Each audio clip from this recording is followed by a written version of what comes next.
Hi everyone, this is Zeiss here, and today I would like to talk about this game here called Stellar Blade.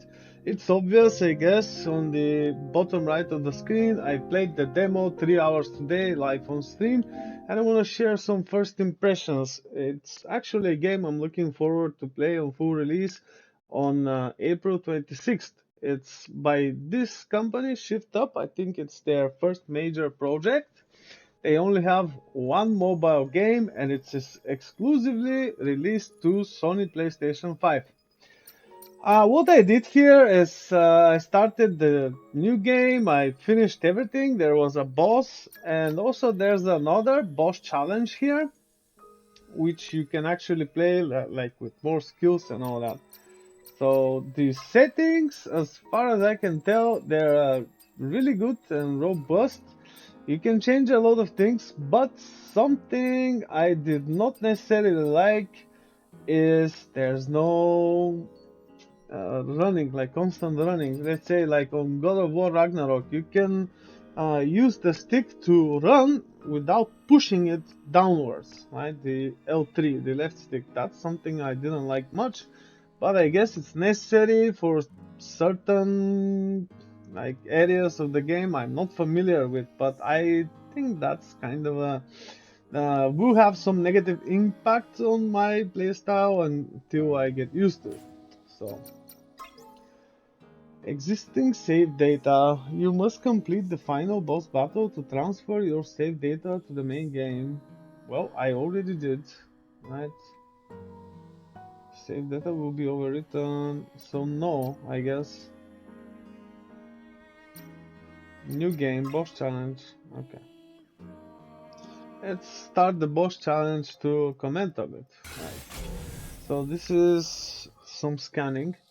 Never mind. As you can see here, we also have some RPG elements and some things to equip, and also different kind of costumes. You can also obviously unlock more, but there's a really nice inventory here. And let's start with the important stuff. I believe visuals are really good, and they kind of match the new games. What could be expected of new games, right?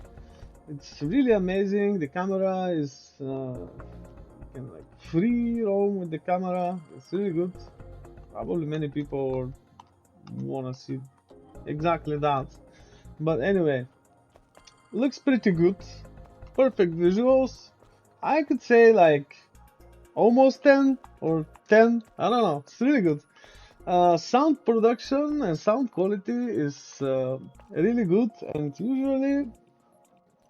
usually second comes sound comes seconds to graphics, because people usually first see and then they hear, and I can say they did a really good job here. Production quality is really high, really good, uh, on the visuals and also on the sound, and the sound helps with this immersion that I'm usually looking for in games.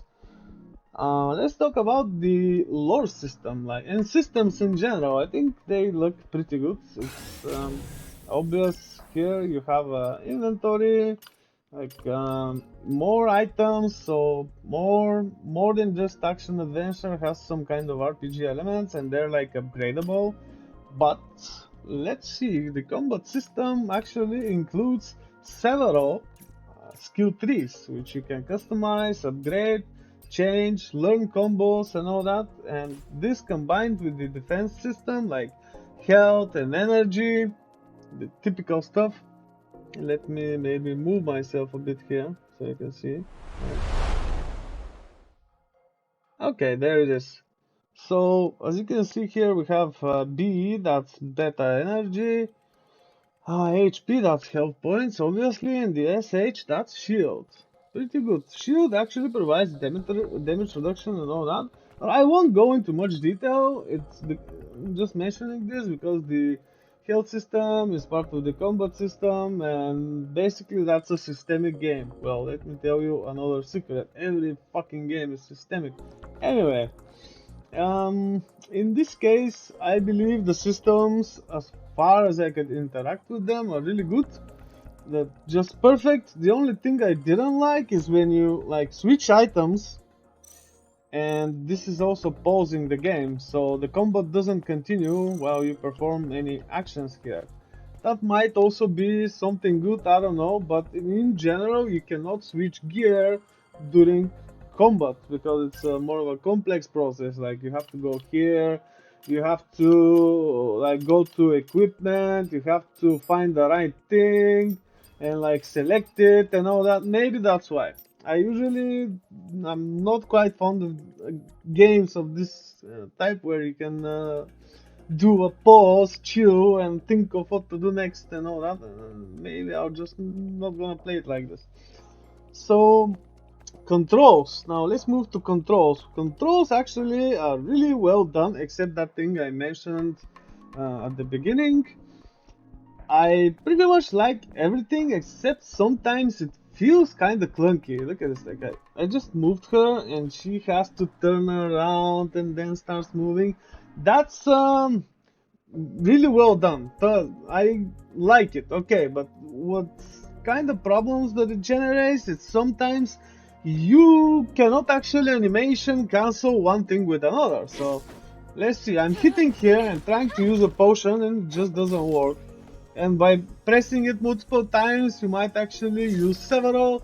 So the gameplay has to be like better timed, a bit more strategic, and maybe I'm just not used to it, but in general I like where it's going. I'm pretty sure if I play a couple of more hours I'll get to it easily, especially while progressing on my own. Mm, there's this thing I wanted to mention. The demo is actually really short. Most of the time I played, I actually played the boss fight here. You can check on my channel. There's a video on where I defeat the boss. I was using another costume there, but still same game. No worries. Uh, I think what I think about this game. I don't know about replayability and endgame and all that. There's probably something like some challenges or whatever, or you can like start over from scratch. I don't know. Looking forward to see what they introduce for replayability because it's a very expensive game, and if you just complete it in 30 hours and move on, I don't know. There's gotta be something to it. So I guess that's a short overview of my first impressions. I think it's definitely something I wanna play, and yeah, looking forward to April 26th when this game fully releases. So I guess that's it for now, guys, and I'll see you on the next live stream or video. Take care. Let me know. Let me know what you think about this. But yeah, I'm totally looking forward. See ya!